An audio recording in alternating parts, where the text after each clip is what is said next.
Hi everyone, we are going to open straight to questions, Coach. Yeah, I just want to say a great crowd today.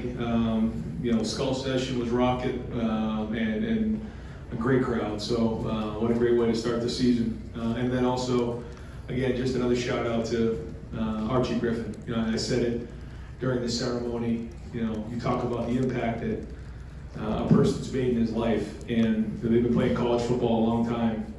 There's only one two-time Heisman Trophy winner, and that's Archie Griffin. But to me, and I didn't get a chance to see him play, but I did get a chance to see the impact he made off the field with people in the community, with charities, and just have so much respect for what he's done on the field, but also off the field. And he's a great role model for our team. So congrats to him on his recognition this weekend.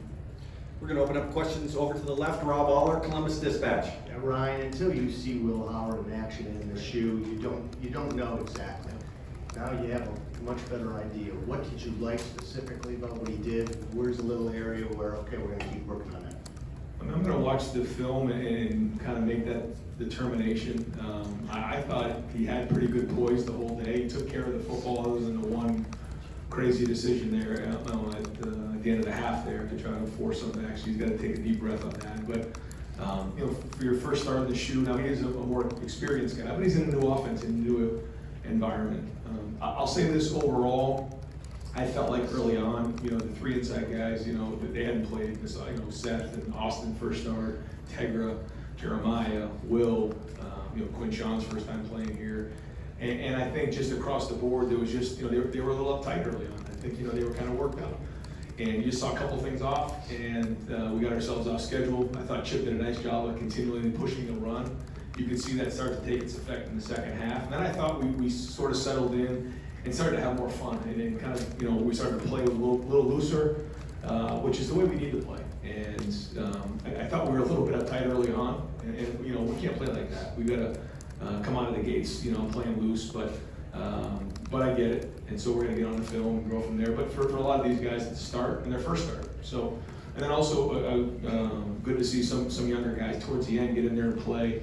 And those guys are in there like to play, and it's not just to eat up reps, and it's not just to build depth for the future. It's also because there are metrics in play here for the playoffs that we have to make sure that we're part of in terms of offense and defense. And so those guys have been told that, and I thought they did go in there and compete towards the end.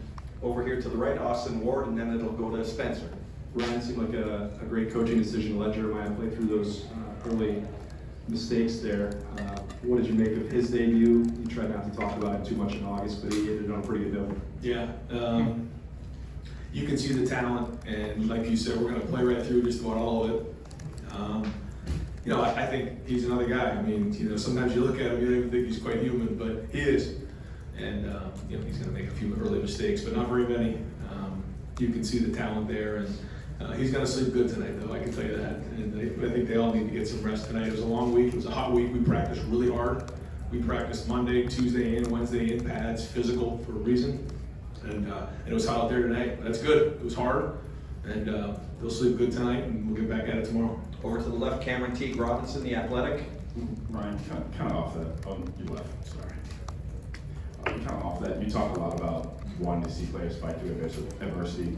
What to say about Jeremiah? It's so young that he's able to put those two plays in the first drive away and still put the day he had to go. Yeah, he's built different. He is. Just the way his approach is, you can see his size and speed and all that. But typically, somebody with that type of talent doesn't have the discipline, the focus that he does. And so. Nobody would bat an eye. I mean, nobody said a word. Like, it was like, he's just going to play through this, and we're going to be fine. It wasn't even in consideration because we see what he does every day in practice, and we knew he was going to settle in. Over here to the right, Spencer Holbrook, Letterman Row. Ryan, the run game looked like it was a little, clunky in the first half. How do you grade that, knowing that, like you said, the three guys on the interior were new, and then Quinn Sean Travion, kind of that duo, but how do you grade the run game today before you watch the film? Yeah, when I looked at the numbers at halftime, I thought it was going to be a lot worse than it was. I think Trey was averaging 6 yards a carry, and Quinn Sean was just under 4, and then it looked much better in the second half. I just think there was some things off in there on the interior. Guys, just weren't quite fitting it up right. We weren't that far off. Schematically, we had some good ideas of what we were doing. And there was a couple runs that maybe we could have hit better at running back, but I just think that we were just not great in the fits early on, and I think you have to ask those guys. They seemed like they were pressing a little bit early on again, but then I thought they really settled in a little bit. I thought Chip called a good game. I really do. I think that he knows what he wants to get done with his team. He wants to establish this run, and that means maybe that's not scoring 70 or whatever, but we need to establish the run late in the season. So we're going to do that, and the quarterback's going to be a part of it. And so I don't know how to grade it. I got to watch the film and see why. The good thing is I actually get to watch some of the film during the game now, so I can't just always say I'm going to wait till tomorrow and make a decision. So I did see some of it, and it wasn't all great. It wasn't all bad either, though. Folks, we're going to do one more question for Coach. I'll do multiple questions for Coach, but one more, and then I'm bringing Lathan Ransom in. I'm sending him to the far back table, so if you have anything on that back table, please clean it off. Over here to the left, Bill Rabinowitz, Columbus Dispatch. Ryan, last year's defense was good in a lot of ways. It didn't create a lot of turnovers, not a lot of sacks, or a bunch of sacks in the first half, given two scores. How important was it to the defense to do that today? Yeah, it was great. I thought Joe had a pretty good plan of getting the ball out of the quarterback's hand quickly, and that can eliminate the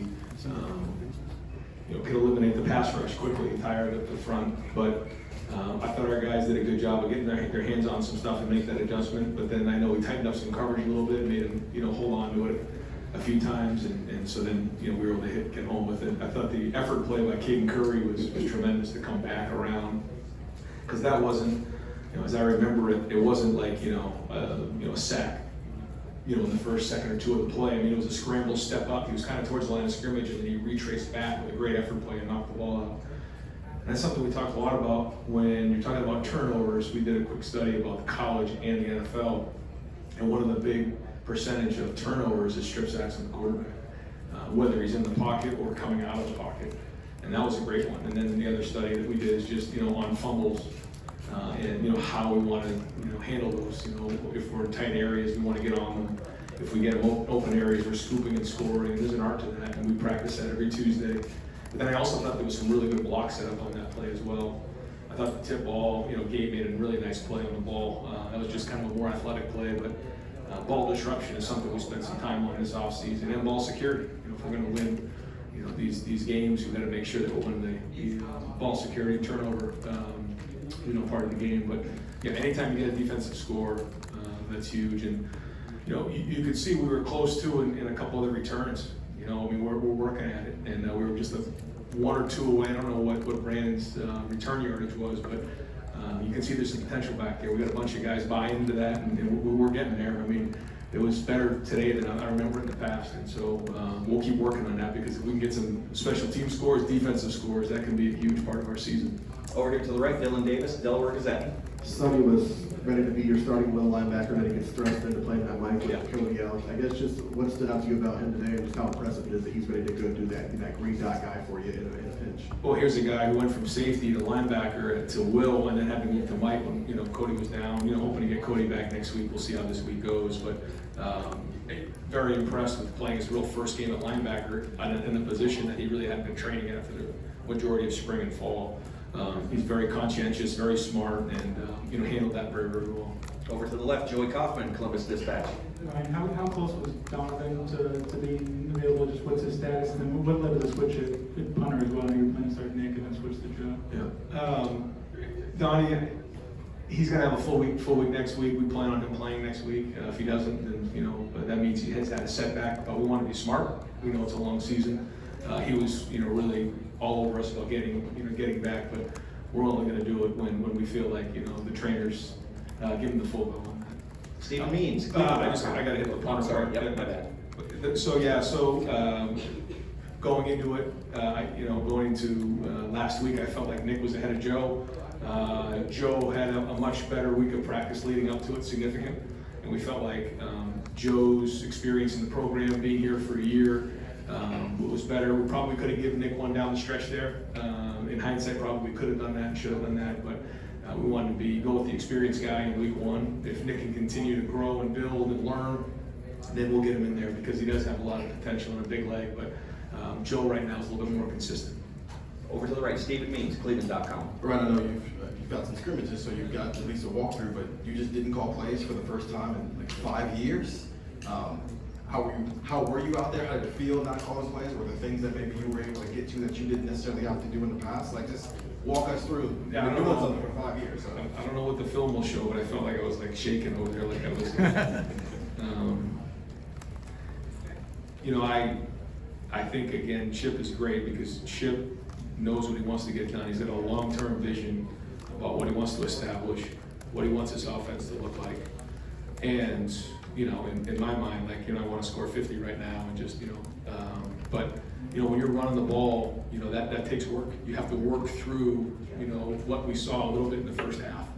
And, you know, when you have younger guys in there and you're pushing through that, I mean, it's not just going to happen overnight. You got to push through those things. He understands that. He's got great experience in that. So, you know, I thought, you know, he did a nice job of, you know, staying poised in there, sticking with what he wanted to get done.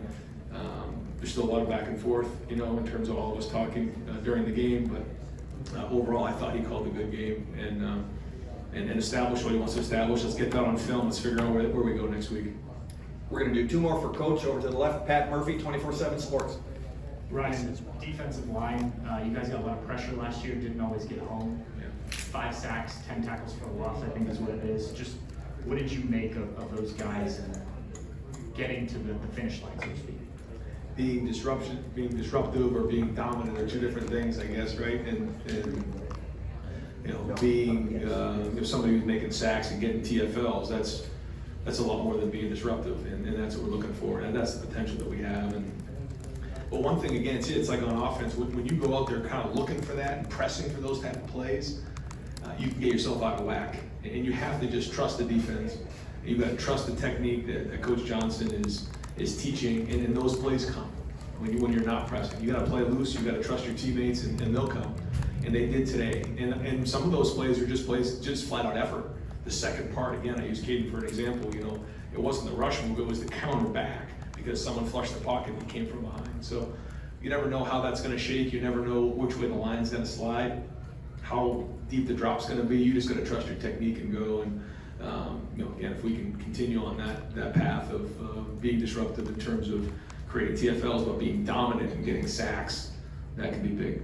And final question for Coach Dave Holmes, WSYX. Ryan, earlier this week you said you made assumptions in camp, and then week 1 you learned maybe you weren't right about everything. I'm curious, looking ahead to week 2, is there something you were surprised by, something you need to work on? What's your assumption as you head into week 2? I think, again, I'm going to get on it and figure out who graded out champion. Again, for us, grading out a champion is grading over 80%. Figure out what that looks like. You know, in terms of who did, who didn't. You know, really make sure that I'm saying this the right way before I just kind of make assumptions afterwards. But no, I think overall, the bottom line coming out of the game is I thought we played hard. I thought that we got a rhythm in the second half, played looser, played aggressive. I felt we were a little bit uptight early on, and pressed a little bit. And that's kind of how I feel. But again, we'll take a look at the film and go from there. Great, Coach. Thank you very much. Thanks, Ryan.